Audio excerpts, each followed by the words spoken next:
What's up guys, CJ here, and welcome back to another all-new episode of Hybrid News Now. Lots to talk about today, from extension on Batman the Killing Joke's theatrical release, to the future of Black Canary in the DCTV universe, and finally some new information about that awesome Captain America statue being unveiled at SDCC. First though, let's talk about a movie that I am personally very excited for, DC Animation's adaptation of Batman the Killing Joke. The animated film will premiere this weekend at San Diego Comic-Con and then will be released on Blu-ray and DVD in just 13 days on August 2nd. Last month though, fans got the exciting news that the adaptation would be hitting theaters for one night only, courtesy of Fathom Events. Safe to say the hype exploded and a lot of theaters sold out of tickets, but if you were one of those folks that weren't able to grab one, there's still a chance. Fathom Events has heard your cries and they've answered your prayers, because due to the hype and demand for tickets, they've decided to extend the theatrical run one more day. That's right, if you weren't able to grab a ticket to either of the showings on Monday, July 25th, they've decided to add 2 more showings on Tuesday, July 26th. So if you still haven't gotten your tickets and you want to go see the movie, pause this video right now, go grab your tickets ASAP, because this close to the release, odds are they won't add a third day.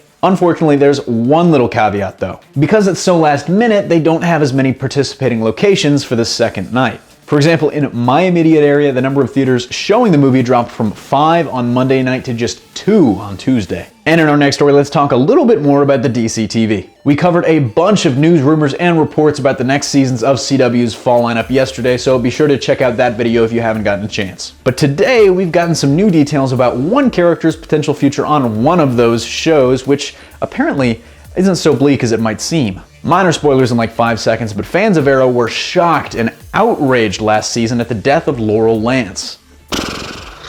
I can't even lie to you like that. Die-hard fans of the show probably didn't even care, and people that already hated the show just saw it as another poor decision in the show's history of bad decisions. But as we're now rapidly approaching Arrow's 5th season this fall, fans have already started to wonder about the character's future and if Katie Cassidy would ever reappear. Well, the answer is still very complicated apparently, but cautiously, all signs are pointing to a potential return. In an interview with the TV Guide, one of the show's executive producers, Wendy Miracle, let slip that Laurel's last words to Oliver will actually be revealed in Season 5's premiere, but also that the decision to kill off the character will make a lot more sense this season. But the biggest details of all come from showrunner Mark Guggenheim himself. He was asked about the possibility for the character ever appearing on Legends of Tomorrow, and his answer maybe gave away a little more than he'd intended, as he said it would conflict with other plans. It's worth noting too that Black Canary will appear on Vixen's 2nd season over on CW Seed, but that is set before her death in Arrow Season 4. So a lot to take in there, but all signs seem to point to the character returning to the show at some point in the future in some way, shape, or form.